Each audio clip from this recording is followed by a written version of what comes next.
പകർച്ചവ്യാധി വ്യാപനത്തിൽ സർക്കാരിനെതിരെ ആഞ്ഞടിച്ച് പ്രതിപക്ഷം. സംസ്ഥാനത്തെ ആരോഗ്യമേഖല പൂർണ്ണമായി സ്തംഭനത്തിലായെന്ന് പ്രതിപക്ഷം നിയമസഭയിൽ ആരോപിച്ചു. കെ മുരളീധരന്റെ പഴയ പരാമർശങ്ങൾ ചൂണ്ടിക്കാട്ടിയാണ് പ്രതിപക്ഷത്തിന്റെ വിമർശനം. LDF സർക്കാർ ഉണ്ടാക്കിയ പ്രശ്നങ്ങൾ പരിഹരിച്ചു വരുന്നതേയുള്ളൂവെന്ന് ആരോഗ്യമന്ത്രി കെ മുരളീധരൻ തിരിച്ചടിച്ചു. നിപ്പയിലെ പ്രതിരോധ പ്രവർത്തനങ്ങൾ നടപ്പാക്കുന്നതിൽ വീഴ്ച സംഭവിച്ചുവെന്നും പകർച്ചവ്യാധികൾ പടർന്നു പിടിച്ചിട്ടും ആരോഗ്യവകുപ്പ് ഇടപെടുന്നില്ലെന്നും അടിയന്തര പ്രമേയ നോട്ടീസിലൂടെ പ്രതിപക്ഷം. ആരോഗ്യവകുപ്പിന് ഏകോപനമില്ലെന്നും ആരോഗ്യവകുപ്പ് ഡയറക്ടറേറ്റിൽ കസേരകളിയെന്നും PA മുഹമ്മദ് റിയാസ് കുറ്റപ്പെടുത്തി. പ്രതിപക്ഷത്തായിരുന്നപ്പോൾ കെ മുരളീധരൻ നടത്തിയ പരാമർശങ്ങൾ ചൂണ്ടിക്കാട്ടി ആരോഗ്യമന്ത്രിയെ പ്രതിപക്ഷ നേതാവ് പിണറായി വിജയൻ വിമർശിച്ചു. സാധാരണഗതിയിൽ നിപ്പ വന്നത് അദ്ദേഹത്തിന്റെ ഭാഷയിൽ എരണം കെട്ടവര് ഇരിക്കുമ്പോൾ ആ രോഗം ഇങ്ങോട്ട് വന്നതാണ് എന്നാണ് അദ്ദേഹത്തിന് തോന്നിയിരുന്നത്. ഏതായാലും ആ എണ്ണം കെട്ടവർ ചെയ്തൊരു കാര്യങ്ങളുണ്ടായിരുന്നു.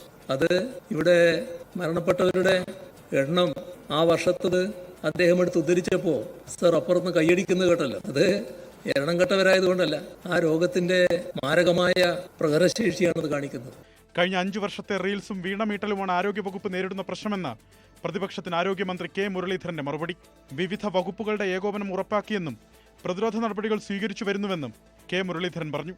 ആരോഗ്യവകുപ്പിൽ നിന്ന് ആകെ നേരിടുന്ന ഒരു പ്രശ്നം എന്ന് പറയുന്നത് കഴിഞ്ഞ 10 വർഷക്കാലത്തെ റീൽസും അവസാനത്തെ 5 വർഷത്തെ വീണമീട്ടലുമായിരുന്നു സാർ ആരോഗ്യവകുപ്പുണ്ടായ ഏതൊരു പ്രശ്നം എന്ന് പറയുന്നത്. ഇതിനായി സംസ്ഥാന തലത്തിൽ ഡ്രൈ ഡേ ക്യാമ്പയിൻ ആരംഭിച്ചിട്ടുണ്ട്.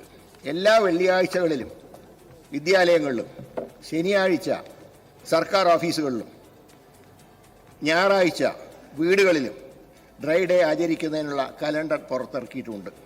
സംസ്ഥാനത്ത് എബോള സ്ഥിരീകരിച്ചുവെന്ന് പ്രതിപക്ഷ നോട്ടീസിൽ പറയുന്നത് തെറ്റാണെന്നും ആരോഗ്യമന്ത്രി.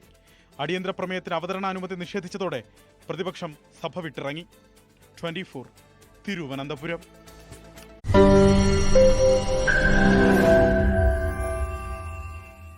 ലോകത്തെവിടെയായാലും ഏത് സമയത്തും 24 വാർത്തകളും ഓഗ്മെന്റഡ് റിയാലിറ്റി പാക്കേജുകളും എക്സ്പ്ലെയിനറുകളും വിശദമായി കാണാൻ ഞങ്ങളുടെ YouTube ചാനൽ നിങ്ങൾക്ക് സബ്സ്ക്രൈബ് ചെയ്യാം.